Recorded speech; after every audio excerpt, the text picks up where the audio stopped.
উত্তর জেলার বিজেপির যুব মোর্চার মণ্ডল সভাপতি তথা ৫ নম্বর ওয়ার্ডের কাউন্সিলর রাহুল কিশোর রায়ের মৃত্যুতে মঙ্গলবার সন্ধে 7:30টায় ধর্মনগর জেলা কংগ্রেস ভবনে এক সাংবাদিক সম্মেলন অনুষ্ঠিত হয়।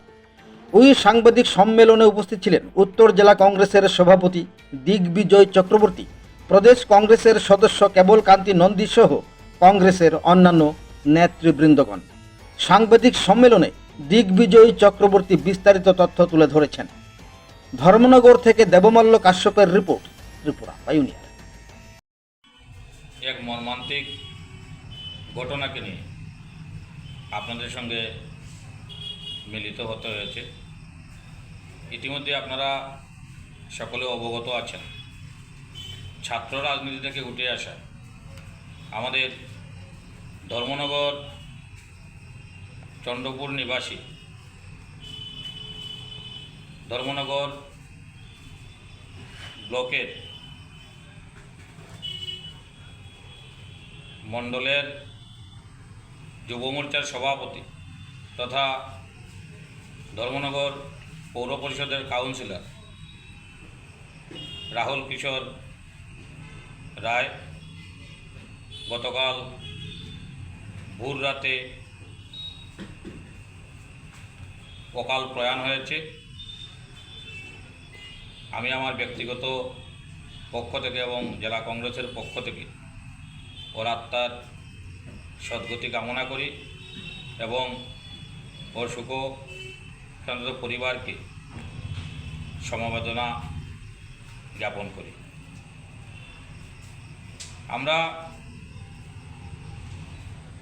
সকলেই জানি গতকাল নির্বাচনের ফলাফল বের হয়েছে। ধর্মনগরের মানুষ, ধর্মনগরের গণদেবতারা বিজেপি মনোনীত প্রার্থী শ্রদ্ধেয় জহরবাবুকে প্রায় 24,000-এর অধিক ভোট উনি পেয়েছেন। উনি ধর্মনগরের মানুষকে প্রতিশ্রুতি দিয়েছিলেন যে ধর্মনগরের শান্তি উনি ফিরিয়ে আনবেন, ধর্মনগর হয় এবং একটি তরতাজা প্রাণ অকালে ঝরে যায়। আজকে ধর্মনগরের একজন নাগরিক হিসাবে সদ্য বিধায়ক হওয়া জহরবাবুর কাছে আমরা জানতে চাই, উনি যে ধর্মনগরের মানুষকে প্রতিশ্রুতি দিয়েছিলেন ধর্মনগরে শান্তি বিরাজ করবে, ওনার কাছে মানুষ কী প্রত্যাশা করবে? ধর্মনগরের গণদেবতারা ওনাকে 24,000-এর অধিক ভোট দিল, আর ওই দিন রাতেই ওনার দলের কাউন্সিলরকে ওনার দলের গুন্ডাদের দ্বারা আক্রান্ত হয়ে ফাঁসিতে আত্মহত্যা করতে হলো। ধর্মনগরের গণতন্ত্রপ্রিয় মানুষ আর কতদিন এই জিনিসগুলো সহ্য করবে? মানুষ রাজ্যের মুখ্যমন্ত্রী তথা স্বরাষ্ট্রমন্ত্রী, যিনি নিজেকে সুশাসনের মুখ্যমন্ত্রী বলে দাবি করেন, ওনার কাছে আমরা ধর্মনগরের একজন নাগরিক হিসাবে ওনার কাছে আমরা জানতে চাই, ধর্মনগরের মানুষ বিগত দিনেও দেখেছে, আজকে যিনি ধর্মনগরের বিধায়ক হয়েছেন ওনার স্ত্রী একইভাবে স্বদলীয় বিজেপির গুন্ডাদের দ্বারা আক্রান্ত হয়েছিলেন, আজকে পর্যন্ত এর বিচার হয়নি। আর উনি বিধায়ক হওয়ার পর উনার সাকরেদরা উনার স্বদলীয় কাউন্সিলরের বাড়ি আক্রমণ করে ওনাকে আত্মহত্যার পথ বেছে নিতে বাধ্য করেছে। ধর্মনগরের মানুষকে ওনারা কোথায় নিয়ে যাচ্ছেন তার জবাব আমরা রাজ্যের মুখ্যমন্ত্রীর কাছে চাই। আমরা জবাব চাই সদ্য বিধায়ক হওয়া জহরবাবুর কাছে। উনি প্রথম দিনেই ওনার প্রতিশ্রুতি রাখতে ব্যর্থ হয়েছেন। ধর্মনগরের মানুষ ওনাকে কিভাবে বিশ্বাস করবে তার একটু নমুনা উনি ধর্মনগরের মানুষকে দেওয়ার জন্য আমি অনুরোধ করছি। আমরা অরাজক পরিবেশ চলছিল, তার নিবারণ উনি করবেন, কিন্তু আমরা দেখতে পেলাম কালকে রেজাল্ট বেরোনোর পর দুপুরবেলায় কাউন্সিলর রাহুল কিশোর রায়ের বাড়ি সদলীয় বিজেপি গুন্ডাদের দ্বারা আক্রান্ত হল। রাহুল কিশোর রায়ের স্ত্রীর বক্তব্য অনুযায়ী ওনার বাড়িতে ঢুকে রাহুল কিশোর রায়ের স্ত্রী, পিতা এবং মাতাকে শারীরিকভাবে হেনস্থা করা হয়, মারধর করা হয়। রাত্রিতে তাহলে আমরা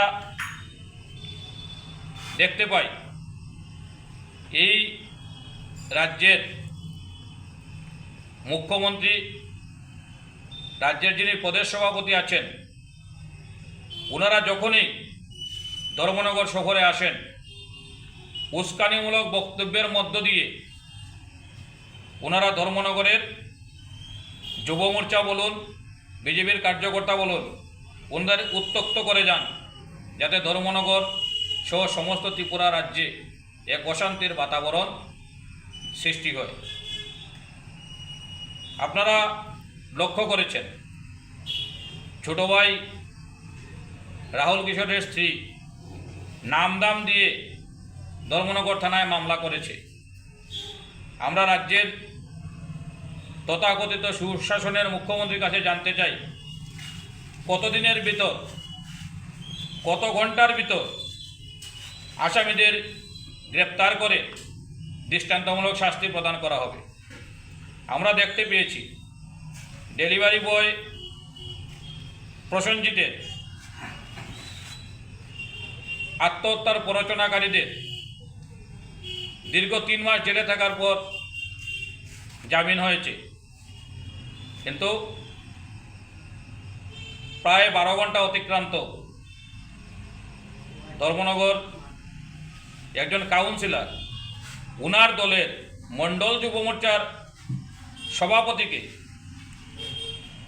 বাড়িতে গিয়ে 2বার আক্রমণ করার পর যখন উনি আত্মহত্যা করতে বাধ্য হলেন, প্রশাসন নীরব ভূমিকায় রয়েছে। এখন পর্যন্ত কোনো গ্রেপ্তার নেই, পুলিশ প্রশাসনের কোনো হেলদোল লক্ষ্য করা যাচ্ছে না, সরকারের কোনো হেলদোল আমরা লক্ষ্য করতে পারছি না। যেভাবে বর্ণালী গোস্বামীকে আক্রমণ করার পরও সরকার নীরব ছিল। সদলীয় গুন্ডাবাজিতে যদি ধর্মনগর অশান্ত হয়, ধর্মনগরের গণতন্ত্রপ্রিয় মানুষ বসে থাকবে না। আমি আপনাদের মাধ্যমে ধর্মনগরের সদ্য বিধায়ক হওয়া জোহরবাবুর কাছে এবং সুশাসনের তথাকথিত সুশাসনের নায়ক মুখ্যমন্ত্রীর কাছে পুনরায় আবেদন করব, অতি সত্বর রাহুল কিশোর রায়কে যারা আত্মহত্যা করতে বাধ্য করেছে ওদের গ্রেপ্তার করে দৃষ্টান্তমূলক শাস্তির ব্যবস্থা করা। কারণ ধর্মনগরের মানুষ অনেক ধৈর্য ধরেছে, যাতে ধর্মনগরের মানুষের ধৈর্যের আর পরীক্ষা নেওয়া না হয়। ধৈর্যের বাঁধ যদি ভেঙে যায় তাহলে শান্তির শহর ধর্মনগরে গণ আন্দোলন সৃষ্টি হবে, যে গণ আন্দোলন রাজ্যের তথাকথিত সুশাসনের নায়ক মুখ্যমন্ত্রী রুখতে পারবেন না।